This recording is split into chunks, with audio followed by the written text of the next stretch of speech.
vemos a Estados Unidos, el principal productor de petróleo y gas del planeta, con un activismo geopolítico intenso. ¿Es solo por controlar las fuentes energéticas o hay otros intereses? ¿Cómo explicar estas nuevas realidades? La matriz energética global está pasando de ser una que ha sido liderada prácticamente por todo el siglo XX y hasta la actualidad en combustibles fósiles a una de electricidad. La capacidad de generar energía determina las posibilidades de desarrollo de una nación y cada vez consumimos más energía. La electromovilidad, la transición energética, la inteligencia artificial, el desarrollo de data centers va a seguir incrementando la demanda de energía.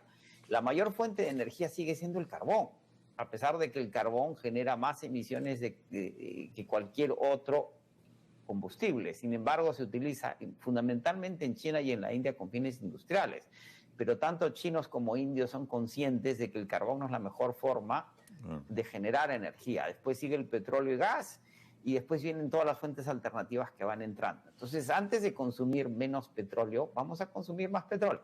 Hoy día consumimos en el petróleo entre 102, 102 y medio, 101 millones de barriles diarios. La OPEP está subiendo la producción. ¿Por qué? Porque la OPEP restringió la producción en más o menos 2 millones y pico de barriles. Se calcula que hay 5 millones de barriles que no han sido ofertados en el mercado y esa oferta está regresando. Hay una corrección en los precios de los combustibles que acaban de resurgir por el conflicto en Ucrania y lo que podría significar para la producción rusa. Los Estados Unidos, que produce 13 millones de barriles, hay una discusión geológica al interior de los Estados Unidos que la térmica, que es donde se producen 6 millones de barriles, por un lado el crudo se está poniendo cada vez más y más ligero, y el problema con el crudo ligero que no es refinable porque las refinerías están calibradas para una mezcla que demanda y requiere crudos pesados y extrapesados, que son los que generan la mayor cantidad de producto. Y hay una discusión intensa entre las distintas agencias, instituciones y bancos de inversión. ¿Cuánto más petróleo vamos a consumir? La proyección está entre 110 y 130 millones de barriles de aquí al año 2050, cuando la curva de consumo empieza a decrecer paulatinamente hacia adelante.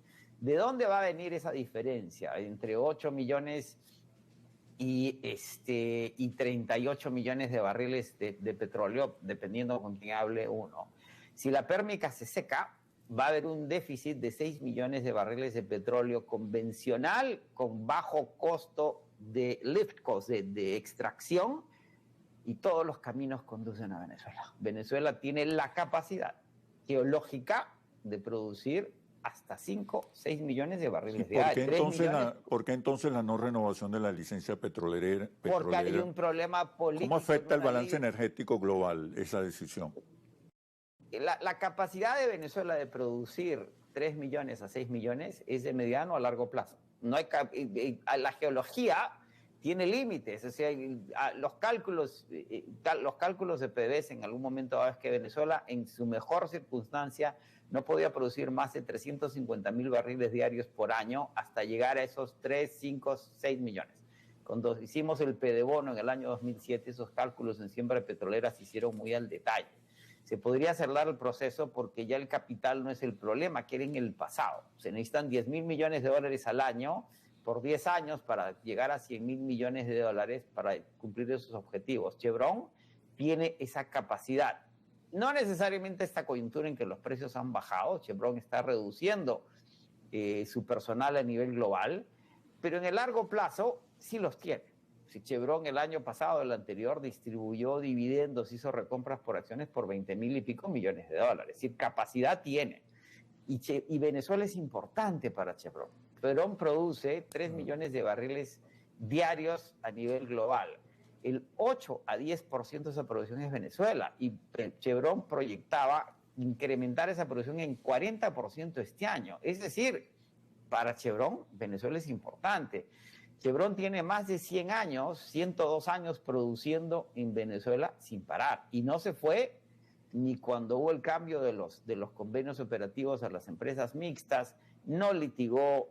Es un territorio que conoce y del que Venezuela requiere, porque tiene la capacidad técnica, tecnológica, tiene el capital, tiene los mercados, y no hay realmente un reemplazo, Oscar, para el petróleo venezolano. Un tanquero sale de José en Venezuela y llega a Corpus Christi, donde están las refinerías, en 4, 5, 6 días, y los tanqueros van y vienen. Es decir, es la ruta de producción, refinación más rentable y más dinámica del planeta. De ahí que en una entrevista que le daba a Blanca Vera, le decía, aquí la clave es llegar a acuerdos entre Caracas y Washington, independientemente de quién gobierne qué país, porque esa capacidad de producción energética venezolana es indispensable, no solo para los Estados Unidos, sino para el hemisferio occidental, en función de que el conflicto con Rusia pareciera no ceder y que Medio Oriente tiene sus propias dinámicas y sus propios goles basados en la consolidación de su bloque en la nueva multipolaridad, y Venezuela tiene una actitud constructiva de cara a esa relación con los Estados Unidos. Y hay que subrayar de nuevo, como se han señalado los medios americanos, que es lo que mencionaba, es que aparentemente todo parece indicar que se ha firmado una licencia privada que mantiene la presencia de Chevron en Venezuela hasta que las circunstancias cambien. El presidente Trump es muy pragmático y no le da pena cambiar de dirección. Si se aprueba el Big Beautiful Bill en 30, 60, 90 días, pues es muy probable que el presidente Trump, habiendo dicho el secretario Rubio que se acabó la licencia Biden, pues emite una licencia Trump, bajo condiciones negociadas con Trump, acordadas con Trump, que sigan beneficiando las necesidades energéticas de los Estados Unidos. Pero mientras tanto, sigue avanzando la presencia china en Venezuela, sobre todo pero China es un comprador de petróleo, no es un productor de petróleo. Okay. China no tiene la capacidad ni la tecnología, así tenga el capital, y ya ha tenido una experiencia en China, en Venezuela, donde invirtió sustancialmente, y los resultados de esa inversión no fueron exactamente los que China quería. Recordemos que si bien China tiene objetivos geopolíticos y políticos y lealtades vinculadas a los mismos, es tan pragmática como los Estados Unidos. Estados Unidos y China no son imperios, entre comillas, expansionistas, territorialmente hablando, sino son comerciales, ¿sí? No se parecen al imperio español, ni al imperio japonés, ni al imperio ruso. Lo que les interesa es el negocio. Por eso esta tensión entre China y Estados Unidos por las tarifas debería en última instancia llegar a un acuerdo, porque es simbiótica, les interesan los negocios a ambos. Ahora, por ser potencias hegemónicas a nivel global, tienen intereses que van más allá del negocio per se, lo cual hace que la relación sea compleja. En el caso venezolano, a la propia China le interesa que Chevron se quede y siga produciendo. Claro. China es el mayor comprador de petróleo venezolano, eso es importante, pero lo tiene que producir alguien en Venezuela, y no es China. Ni Sinopec, ni los iraníes, ni los rusos tienen capacidad de producir petróleo en Venezuela como la tiene Chevron. De ahí que la relación con Chevron es vital e indispensable para Chevron, para Venezuela, para PDVSA, para los Estados Unidos, para todas las partes involucradas. En la medida que las piezas se realineen domésticamente y que se retomen lo que ya había hecho la administración Biden bajo los mismos principios, a pesar de que las modalidades son bastante distintas. Bueno, José, muchísimas gracias por este análisis situacional, como siempre, muy inteligente, muy certero, muy profundo en el análisis. Y bueno, espero que haya ayudado a nuestra audiencia a entender el complejo escenario internacional actual. Muchísimas gracias, José. Espero verte por Caracas muy pronto.